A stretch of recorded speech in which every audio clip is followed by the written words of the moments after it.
The HOA came for me at dawn. It was the first time I realized just how far they were willing to go. I'd heard rumors about this group, an all-powerful homeowners association with a stranglehold on our community, but I never expected them to storm my grandfather's land unannounced, flanked by official-looking SUVs and men in matching jackets. Yet that's exactly what happened. And from that moment on, my quiet existence tilted off balance, embroiling me in a confrontation with an organization that seemed unstoppable. I'd always believed the wetlands behind our property were safe, perhaps even shielded by older environmental statutes. But the HOA saw them as prime real estate, led by a formidable woman named Celia Harrington. They were prepared to dismantle any resistance, whether it came from me, from other neighbors, or from the intangible codes of conservation laws themselves. My name is Ben Coleman. I'm 36, unremarkable in many ways, a financial advisor by trade, not exactly the type you picture fending off corrupt organizations. But my grandfather's final words had lingered long after his funeral. Don't let them take the wetlands, Ben. They belong to this community's future, not to the highest bidder. I'd promised him I'd hold my ground, though at the time I never anticipated facing a well-connected HOA with enough political influence to bulldoze entire neighborhoods. That morning, I stood on my porch in rumpled sweatpants, blinking under the early sunlight. 3 dark SUVs lined our dirt driveway. Figures in neatly pressed suits approached with measured strides, as if rehearsed. The leader was a tall woman with short, meticulously styled hair. Her eyes were sharp, her posture severe. "Mr. Coleman, I'm Celia Harrington, president of the Rivershore Homeowners Association," she announced, voice echoing. "We have official business concerning your property. May we come in?" Her tone implied I had no real choice. I cracked the door further, anxiety coiling in my stomach. "Sure," I managed, stepping aside. They filed into the living room, glancing around at the worn furniture and boxes of my grandfather's old records still piled high. "We're expanding the boundaries of the HOA," Harrington explained.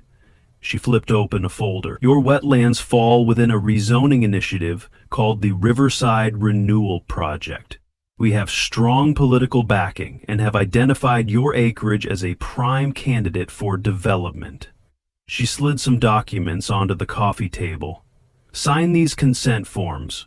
Otherwise, we'll have no choice but to pursue legal remedies." My mind spun. I tried to protest that those wetlands were protected, that the land belonged to my family for generations, that the local statutes were clear about conservation. Harrington's calm expression barely wavered. "Laws can be amended," she declared. "Our attorneys are confident. I suggest you cooperate." A million thoughts whirled in my head. I recalled the stories from neighbors about Harrington's relentless tactics, outrageous fines, manipulated board meetings, intimate ties to City Hall.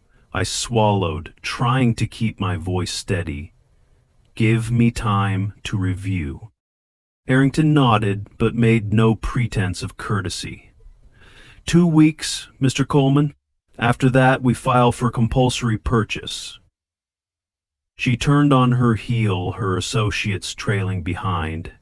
They left as quickly as they arrived, leaving behind a hush that seemed to mock my illusions of safety. I sank onto the couch, heart pounding. Outside, the wetlands still shimmered under the sunrise, oblivious to the storm about to descend. Over the next days, I learned just how extensive the HOA's reach was.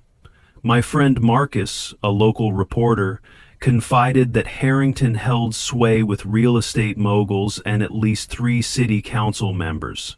"They're using environmental compliance as a facade," Marcus said, claiming the wetlands are underutilized. The real plan is to drain and develop them into a luxury complex, reaping millions in profit. My chest tightened. at the thought of bulldozers ripping through the same marshes where I'd explored as a kid, watching egrets and frogs flourish. My frustration peaked when I found a thick envelope in my mailbox, stuffed with legal forms demanding that I vacate the property within 6 months or face daily penalties. The cynicism of it stung. "They can't just do that," I snapped to Marcus over the phone. He sighed.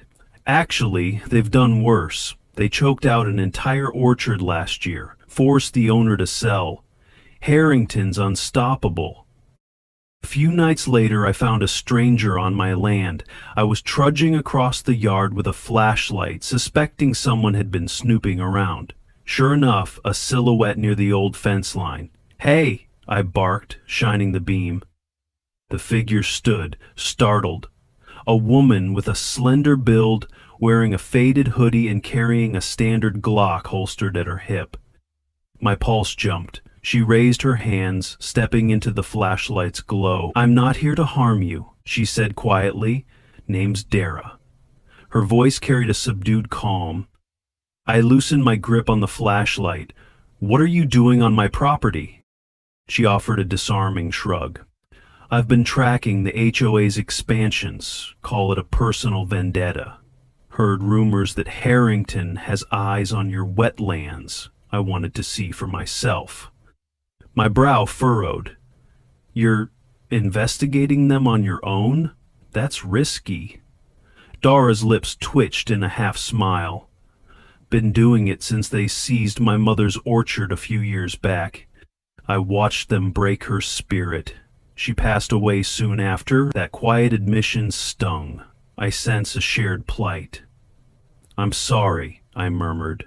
"They showed up here too, threatening legal action. Not sure how to stop them." Dara studied me a moment, then nodded. "Strength in numbers, Ben. We're not alone in this. Some folks want to push back. Heard that Harrington's champion marksman Logan Reed will be at a local shooting event soon, raising funds for the Haraway's so-called community upgrades. Might be a place to gather intel." I'd heard of Logan Reed, a star shooter, crowned champion multiple times in national competitions.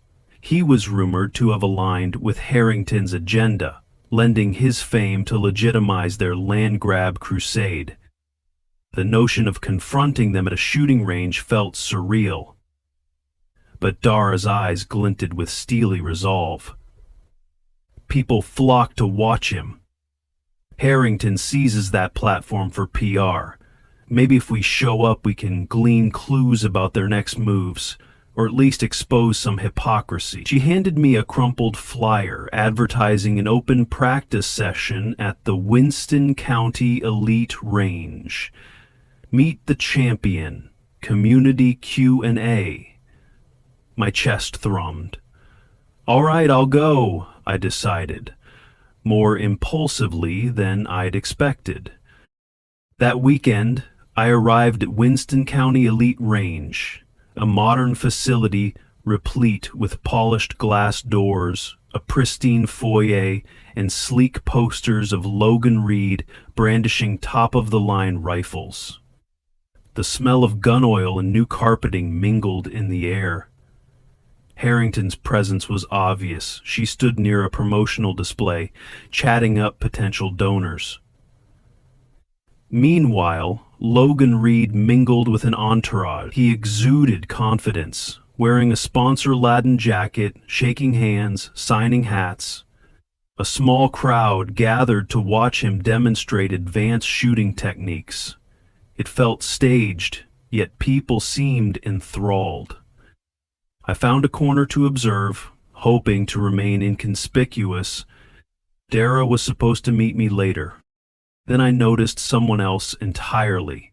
A slender woman in simple jeans and a plain t-shirt, hair tied in a loose ponytail, standing near the novice shooting lanes.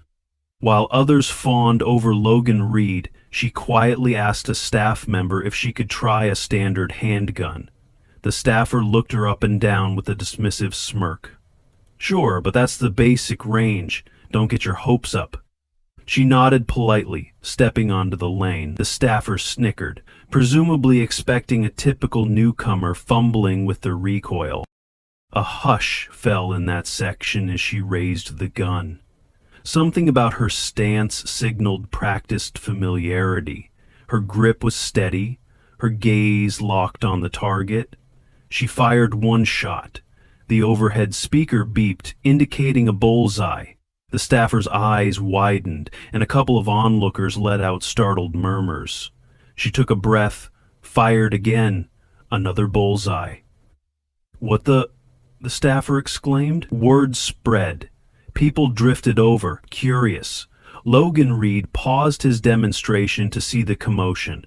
Harrington frowned, posture stiffening as the unknown woman continued landing near-perfect hits. Reed ambled over, arms folded, a cocky grin on his lips. "Well, well," he announced, voice dripping with condescension. "Looks like we've got a hidden talent. Think you can match that with a real challenge?" The woman lowered the handgun, turning calmly. "Maybe," she replied. He smirked. "I'm a champion for a reason. Suppose we raise the stakes. A friendly shoot-off, 100 yards, official rifles. If you somehow win, I'll donate $5,000 to any charity you name." Harrington's face flashed annoyance, but she plastered on a smile, hoping to leverage the moment for PR. The watchers buzzed with anticipation. The woman shrugged. "All right, I'll do it." She introduced herself simply as Sarah. Reed signaled a range official, instructing them to prepare the advanced station. Harrington sidled closer, whispering to him. I caught the words, "Show them who's in control." My gut clenched. I recalled Dara telling me how the HOA used intimidation. Perhaps they wanted to embarrass Sarah publicly? They brought out standard rifles from the competition rack. Reed insisted on going first. With showy flair, he rattled off a series of shots at a target set 100 yards away. His technique was impressive, nearly all bullseyes. Applause erupted. Then it was Sarah's turn. She stepped up, checked the rifle with quiet concentration, then exhaled. Boom! 5 shots. The officials reeled in the target, perfect cluster. Dead center. The crowd gasped, a wave of disbelief. Even Reed's smug grin slipped. Harrington's expression iced over. Cameras flashed, capturing a moment that nobody had expected.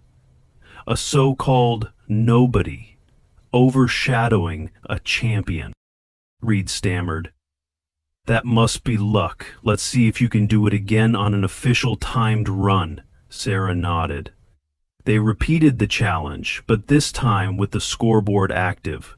Reed racked up an impressive tally, missing only a few small points. Sarah calmly matched or surpassed him, shot for shot, culminating in a final, perfect bullseye that left the scoreboard blinking in her favor. The hush was absolute. Then a surge of murmuring voices, half awe, half astonishment.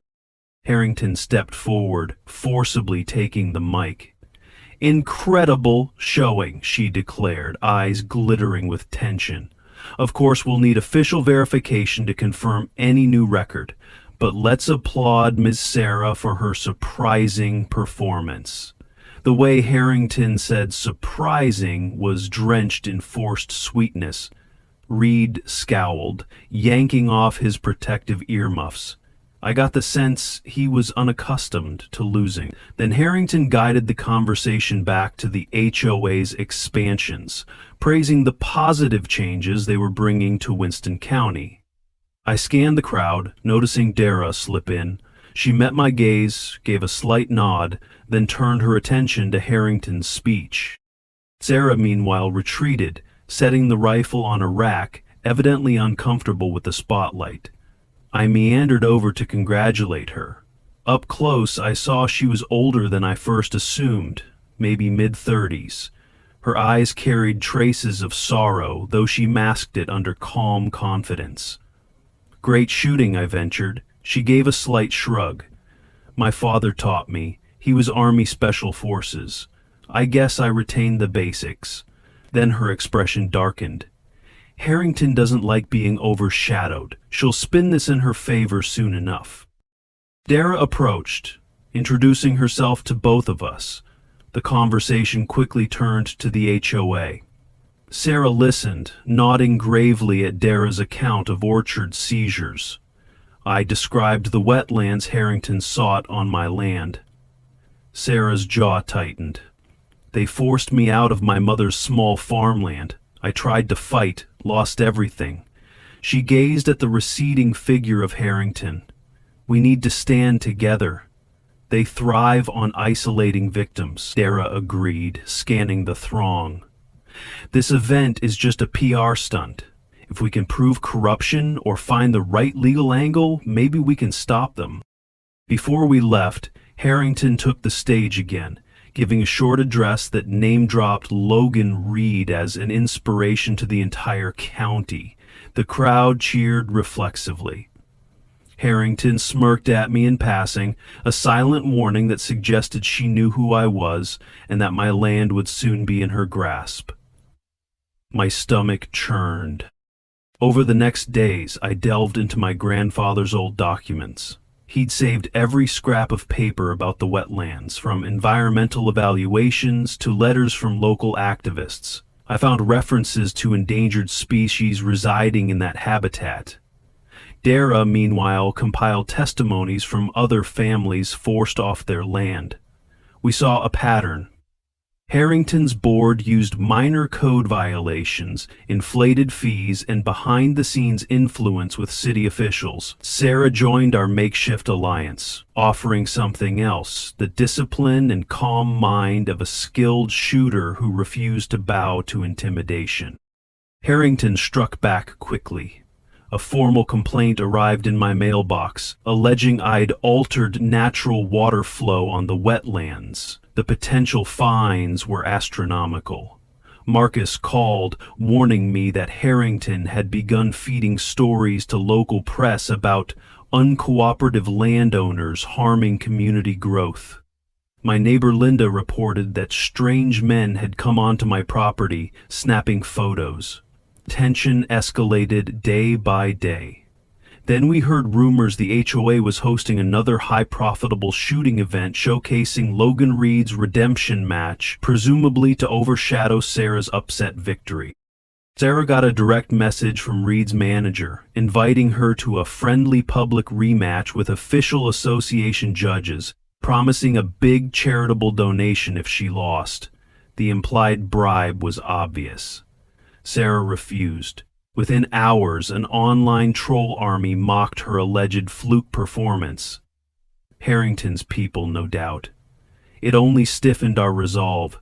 Dara discovered an upcoming city council session where Harrington intended to finalize rezoning. We decided to attend, bringing our evidence. But we were just 3 individuals against Harrington's polished machine. The council session took place on a rainy evening in a municipal hall downtown.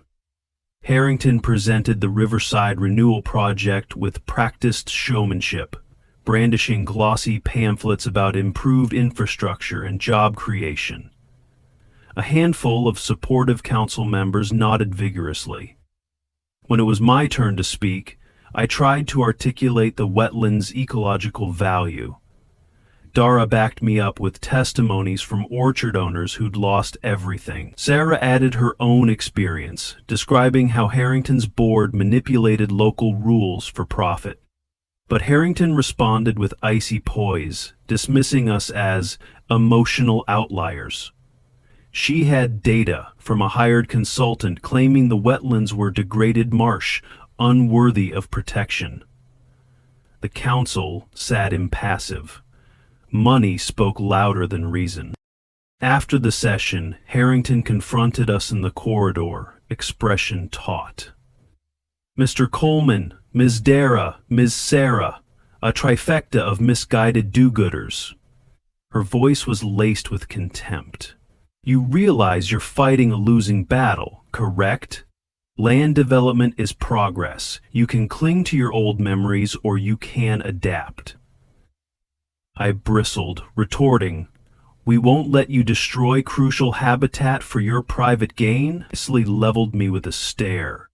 "I suggest you focus on your finances. Lawsuits can be expensive." Then she strolled away, flanked by staff.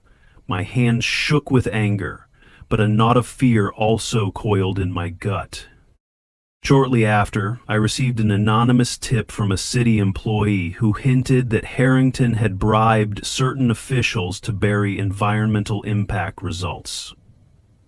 Dara's orchard fiasco may have hinged on similarly doctored reports. If we could prove that, it might derail Harrington's projects. We started digging deeper, scanning archived records. Sarah helped chase down old files.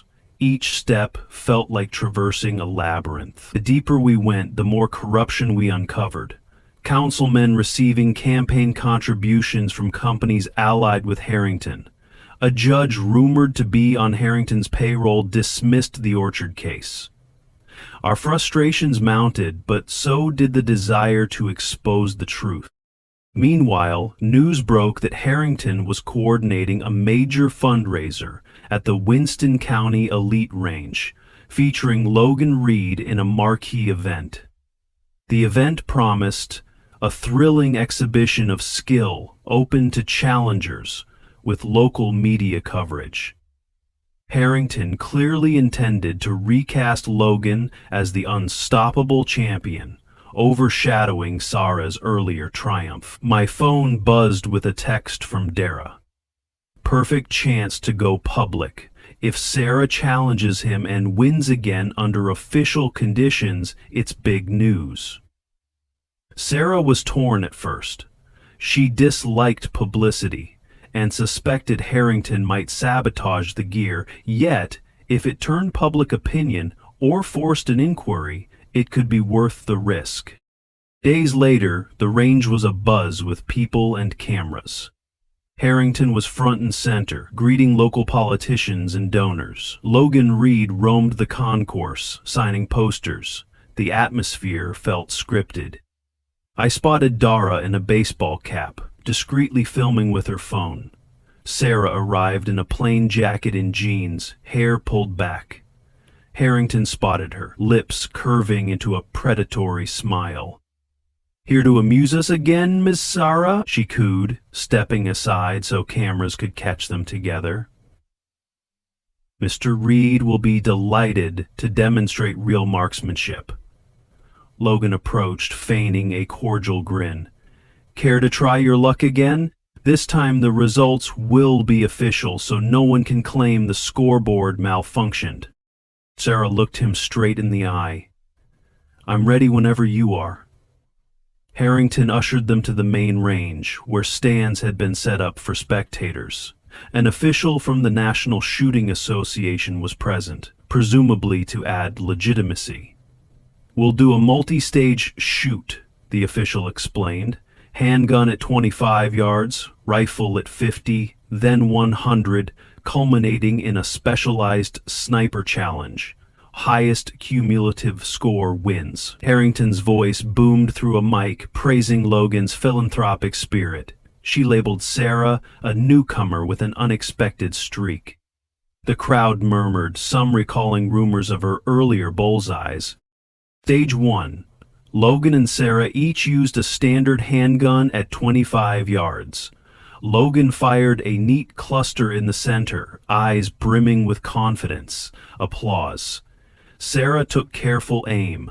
3 crisp shots, each near the bullseye. The scoreboard beeped, showing near parity. The hush deepened, cameras rolling. Harrington's gaze tightened as she forced a smile. Stage 2. Mid-range rifle at 50 yards. Logan displayed fluid mastery, scoring just shy of perfect. Sarah matched him shot for shot. People gasped when they saw her grouping was nearly identical. Stage 3. 100-yard rifles. Logan hammered the target, missing only a couple points. Sarah's attempt was measured, her posture unflinching. She ended up tying him, the scoreboard flickering with equal scores. My pulse pounded. Harrington looked composed but worried. She needed Logan to crush Sarah in the final stage, the specialized sniper challenge at 150 yards, which was newly introduced for this event. Logan insisted on going first. The official gave him the rifle, brand new, sealed for fairness. Logan tested the scope, took his position. The beep sounded. 5 shots in quick succession. The scoreboard read an excellent score, though not an absolute perfect. Applause thundered. Harrington exhaled relief. Logan's total soared above 95. Then Sarah stepped up. She calmly inspected the rifle. Harrington's assistant hovered nearby, but the official kept a watchful eye, presumably to prevent tampering. The beep. Sarah inhaled, paused, then fired a steady rhythm of shots. Each bullet snapped with lethal precision. The scoreboard flashed. She'd beaten Logan's total by a sliver, landing 97. The crowd erupted in commotion. My chest soared with triumph. Harrington's face was ashen. Logan stood rigid, knuckles white around the rifle stock, refusing to accept the scoreboard. He demanded a recheck. No luck. Sarah had taken the lead. Before Harrington could spin the narrative, Dara stepped forward, phone recording, hurling a pointed question. Ms. Harrington, do you now concede Ms. Sarah's skill, or do you suspect sabotage? Also, can you comment on allegations that the HOA manipulates property codes? Harrington's expression twisted as cameras swung her way. She stammered something about a full review, but then a local journalist joined in, referencing orchard seizures. The meltdown was public, chaotic. Logan tried to salvage dignity by criticizing unfair conditions, which the official denied. The fiasco spilled beyond Harrington's control. Observers who came to cheer the champion found themselves seeing a quiet woman overshadow him again. In the aftermath, Sarah tried to slip away, but the press pursued her. Harrington, cornered, delivered a few hasty lines about respecting new talent, then retreated. People whispered about how this upset might unravel the HOA's bulletproof aura. Dara and I exchanged glances, hearts pounding. If Harrington's public image cracked, maybe her political allies would back off. We had to press the advantage. Sure enough, media outlets picked up the story, describing how an unassuming sharpshooter bested a national champion. Another local reporter, latching onto Dara's orchard evidence, ran a piece questioning the integrity of Harrington's expansions. Online chatter exploded. Even some city officials demanded a review of the Riverside Renewal Project. My phone rang non-stop with neighbors expressing newfound hope. Harrington responded by doubling down on legal intimidation. I received a summons for a property inspection. If they found any trivial violation, they could bury me in fines. But now the tide was turning. People were outraged, and the local government sensed the scandal. One evening, Harrington showed up at my doorstep again. This time, she was alone, wearing a crisp blazer but looking visibly tense. "Mr. Coleman," she said, forcing composure, "let's be practical. Our association will proceed with or without your cooperation.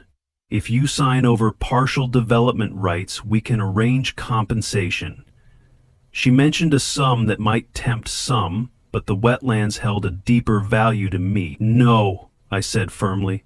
She pressed her lips together. "You'll regret it." Then she stormed off, leaving me shaking with adrenaline.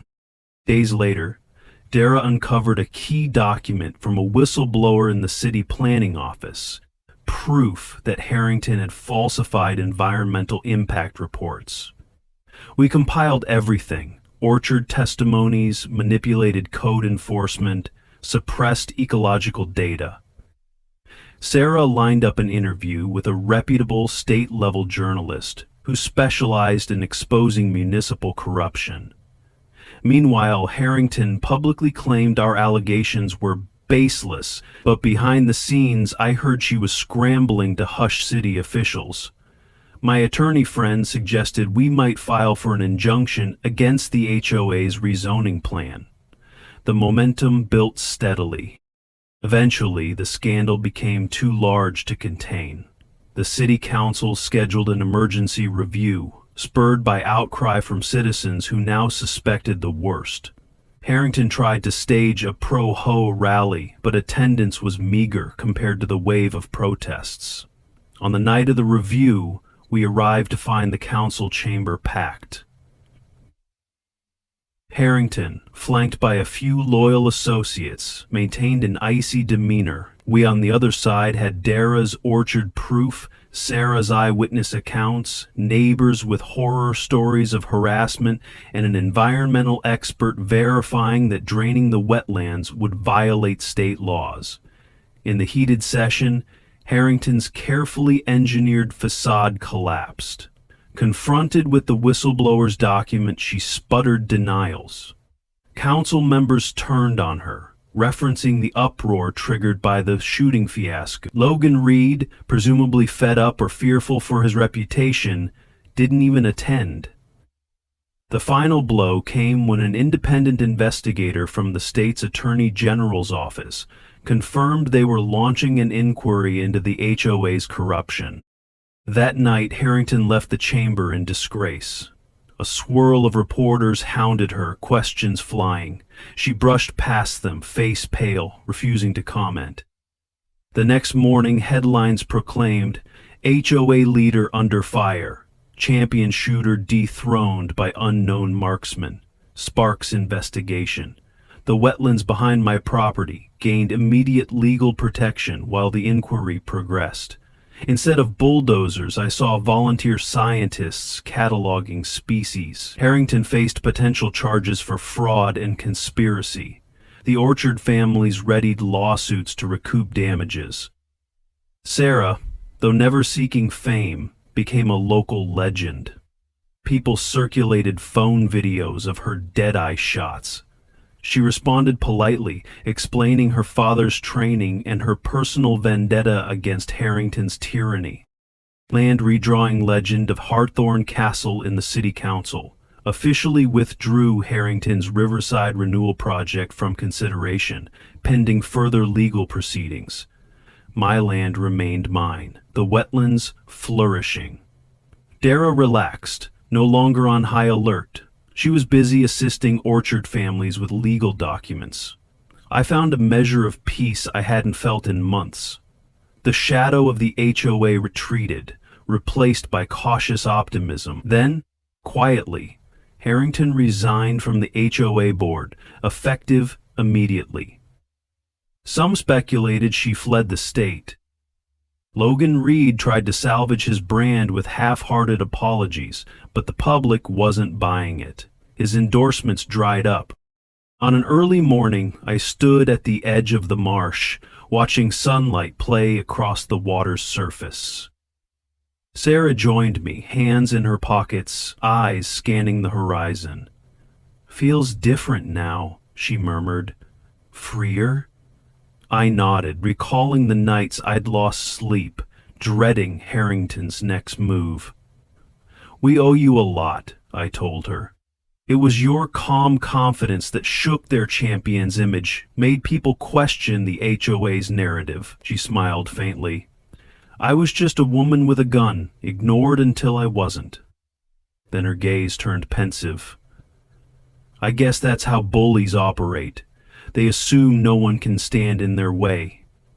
But sometimes a simple act, like outshooting their prized champion, peels back the mask."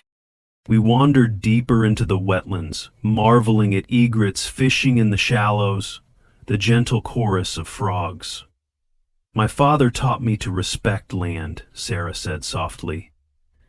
"He'd say a piece of marshland can be more precious than gold if you let it thrive. Harrington will never understand that."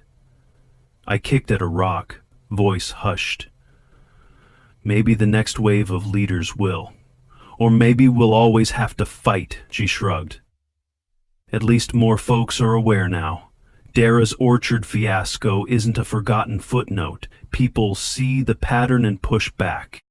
In subsequent months, the official investigation confirmed deep-rooted corruption. Harrington was indicted on charges of fraud, bribery, and conspiracy to manipulate zoning regulations. A few ex-board members flipped, providing key testimony. Class action suits emerged from property owners who'd been strong-armed. The Orchard family saw a path to compensation. City Hall cleaned house, with 3 officials resigning under suspicion. The unstoppable HOA empire cracked. As for Logan Reed, he gave a tearful interview claiming he'd been misled, then quietly disappeared from the local scene. Some rumored he left the state for a fresh start. Others said he tried to join another sponsor circuit. The public's memory of him was forever tied to the day a simple woman eclipsed him at the range. Dara found closure by helping orchard owners reorganize, ensuring their new claims were heard. She also acted as an informal watchdog, determined to prevent any Harrington copycats from rising. Sarah returned to a quieter life, practicing marksmanship alone but occasionally volunteering to teach gun safety to community members, emphasizing responsibility and ethics. I continued living in my grandfather's house, caretaker of the wetlands he loved. Each morning I woke to the peaceful hush of that marsh, relieved that no bulldozers threatened the habitat. One late afternoon, I invited Dara and Sada for a small gathering on my porch. We sipped sweet tea, the air cool as sunset bathed the cypress trees in gold. The conversation wove around memories of the chaos we'd overcome. Dara teased Sada, local hero and champion killer. People still talk about your shooting feats. Sarah chuckled, shaking her head. I'm no hero, just tired of bullies winning. My phone buzzed. Marcus, the reporter, texted me, saying Harrington had pled guilty to lesser charges to avoid a lengthy trial. She might face a sizable fine and possible jail time. I read it aloud. Dara whistled low. At least justice is inching forward. We observed a tranquil silence, letting the moment sink in. The greatest victory wasn't just the wetlands being saved. It was a renewed sense of collective power that spread through the county. We'd proven that even formidable alliances can collapse if challenged with truth, perseverance, and a few unexpected bullseyes. At the end of the day, the simple woman who was initially ignored at the range ended up toppling an entire edifice of corruption. That was a story people wouldn't soon forget. Sarah rose from her chair, stretching. It's getting late. I think I'll walk along the marsh before heading home. We joined her, strolling across the spongy ground, cicadas humming in the bushes. A gentle breeze rippled the water. Overhead, a pair of hawks soared. I couldn't help reflecting on how close we came to losing everything. Yet that near loss united us, forging bonds that transcended self-interest. When we reached a crooked oak near the water, we paused, gazing at our reflections in the dusk. Sometimes I think about my mother's orchard, Dara murmured, voice tinged with regret. I wonder if it's salvageable. Sarah placed a hand on her shoulder. We'll keep fighting. If not the orchard itself, then at least to ensure no one else endures the same fate. I swallowed, feeling the weight of that promise. In the distance, the range of vibrant greens and browns of the marshes blurred, as if blending into one living tapestry. Here's to never backing down again, I said quietly. They nodded. Eventually, we parted ways under a sky dusted with stars. I lingered alone by the marsh, letting the calm fill me. My grandfather's voice echoed in my memory. If you protect the land, the land will protect you. He might never have imagined it would take an alliance with a determined orchard victim, a self-taught sharpshooter, and a swirl of scandal to fulfill that promise. But we managed. We won something intangible, a renewal of faith that communities can overcome greed if they unite. The next morning, I woke again to the sound of waterfowl across the wetlands, the sun glinting over reeds. For the first time in months, I felt free of dread. Harrington was gone, her champion dethroned. The HOA's iron grip fractured. Whenever folks asked how it all began, I'd recall that day at the range, a simple woman, overlooked in the novice lane, landing a perfect shot that stunned the champion into silence, and by extension opened a crack in Harrington's fortress. If not for that surprise bullseye, maybe the county wouldn't have awakened in time. But we did, and from that point on, the unstoppable had been forced to stop. Our victory was never guaranteed. It took multiple voices, multiple talents, and the unwavering belief that justice could triumph when confronted with arrogance. People love a dramatic underdog story, but seldom realize how messy and nerve-wracking it is in real life. Yet we lived it, we survived, and we carried forward the lessons. Months passed. I occasionally drove past the orchard Dara once cherished, its trees mostly gone, replaced by half-finished developments. But the project stalled, investors spooked by Harrington's downfall. Dara told me some reparation money might help restore part of the orchard's land. If so, I promised I'd pitch in, perhaps turning it into a community orchard, a place where no HOA official could threaten small farmers again. Sarah kept practicing her marksmanship in private, never seeking fame, content that her skill once served a righteous cause. I suppose the county moved on, new headlines dominating the local press, but in certain corners, people still remembered the shocking moment when the champion missed the mark and the quiet newcomer rose to claim it. As for me, I remained by the wetlands, maintaining trails, planting native flora my grandfather once nurtured. Sometimes I even caught glimpses of kids wandering through, reminiscent of my own childhood. I'd remind them to respect the wildlife. It's fragile, I'd say. They nodded, eyes wide, as though glimpsing the sacred. My fear of losing this place had transformed into a fierce sense of stewardship. And whenever worry gnawed at me that some new Harrington might appear, I'd recall the synergy of those of us who challenged her, how unstoppable she seemed, until a single bullet's path defied expectations. Good can prevail, but it needs the push of determined hearts. Now and then I see Logan Reed's photograph in old promotional material.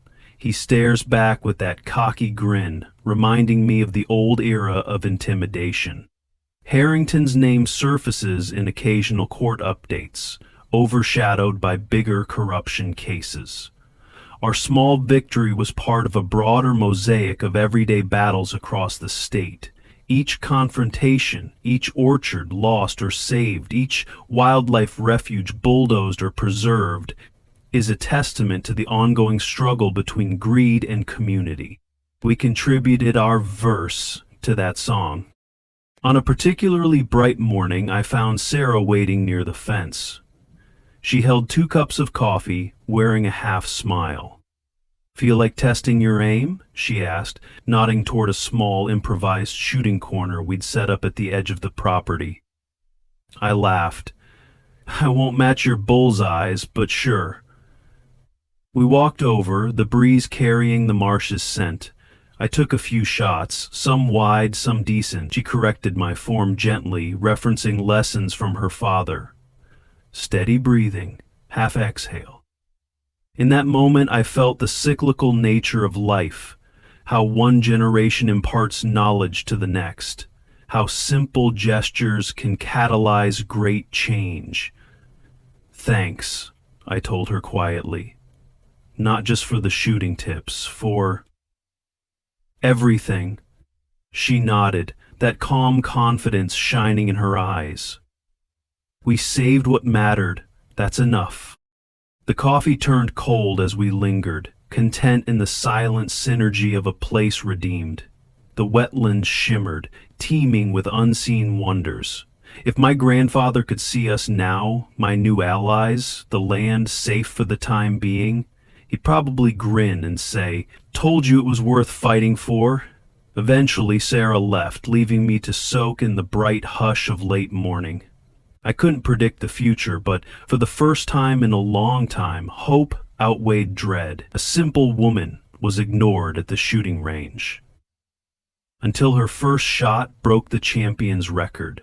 That unlikely spark ignited a chain reaction no one foresaw, culminating in the downfall of an arrogant empire and the preservation of a fragile ecosystem.